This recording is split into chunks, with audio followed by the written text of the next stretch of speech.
Brilliance Audio presents Love Lucy by Lucille Ball, performed by Desi Arnaz.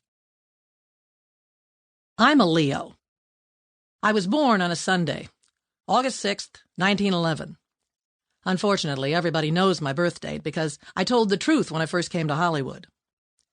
I grew up not on the sidewalks of New York City, as some people think, but in the beautiful resort area of Lake Chautauqua, New York, near the green, wooded Allegheny wilderness. I used to say I was born in Butte, Montana. I thought it sounded more glamorous than Western New York.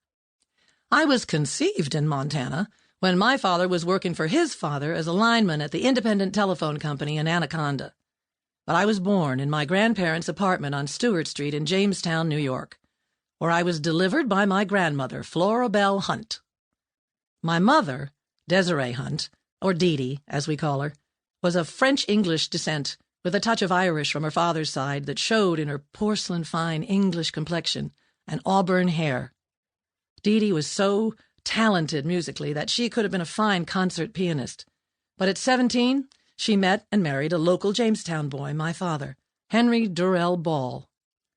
As soon after my birth as my mother could travel, she insisted we return to Montana and Henry.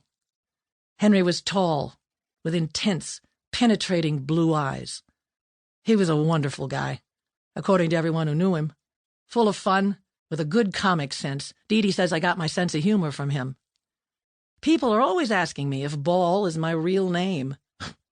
As a young model, I tried being Diane Belmont for a while, but that kind of phony elegance wasn't for me. All I know about the Ball side of my family is that they are descended from an English family which owned houses and lands in Herefordshire in some early period. There were Ball mariners, hunters, priests, and barons, but it appears no actors. As for the American branch of the family, there was some Ball blood in George Washington. His mother's maiden name was Mary Ball. Ball family records place them in New York, Pennsylvania, Vermont, Massachusetts, and I found gravestones of several Balls on Arthur Godfrey's farm in Virginia when we visited him last spring. For almost 4 years, I was an only child. My young parents showered me with affection. I was at the center of the stage. Life was a lark. Dee Dee tried dressing me in ribbons and bows, but I rebelled, never being the prissy doll type. My father roughhoused with me as he might with a boy, tossing me to the ceiling and catching me a few feet from the floor and giving me piggybacks. I screamed with delight, while Dee Dee worried about the tomboy she was raising. I'm known among comedians as a stunt girl who will do anything. Red Skelton flatters me by saying I have the courage of a tiger. I don't think it's a matter of bravery. It's just doing what comes naturally. I do know that if an actress has the slightest aversion to pie in the face or pratfalls, the camera will pick it up instantly. The audience won't laugh. They'll suffer in sympathy. Perhaps my willingness to be knocked off a 20-foot pedestal or shot down a steamship funnel goes back to my earliest, happiest days with my father. I knew he was going to catch me. I wasn't going to get hurt. Dee Dee says that I adored my young father. When I was about 3, she got tired of the 40-below Montana winters and homesick for the gentle green hills of home, so eastward we went to Wyandotte, Michigan, a suburb of Detroit, where my father became foreman of a telephone line crew. Late one day, the following January, my father caught the grip and went to bed.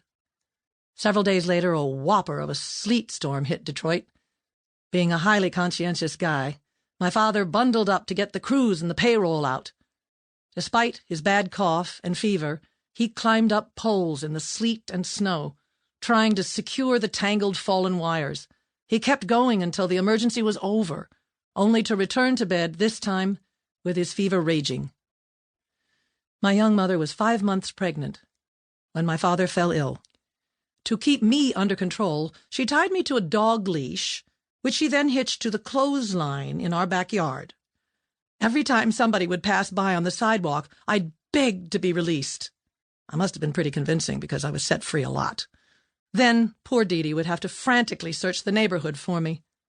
My mother finally made arrangements with our kindly corner grocery store owner, Mr. Flower. He let me prance up and down his counter, reciting little pieces my parents had taught me. My favorite was apparently a frog routine where I hopped up and down harumphing. Then I'd gleefully accept the pennies or candy Mr. Flower's customers would give me. My first professional appearance.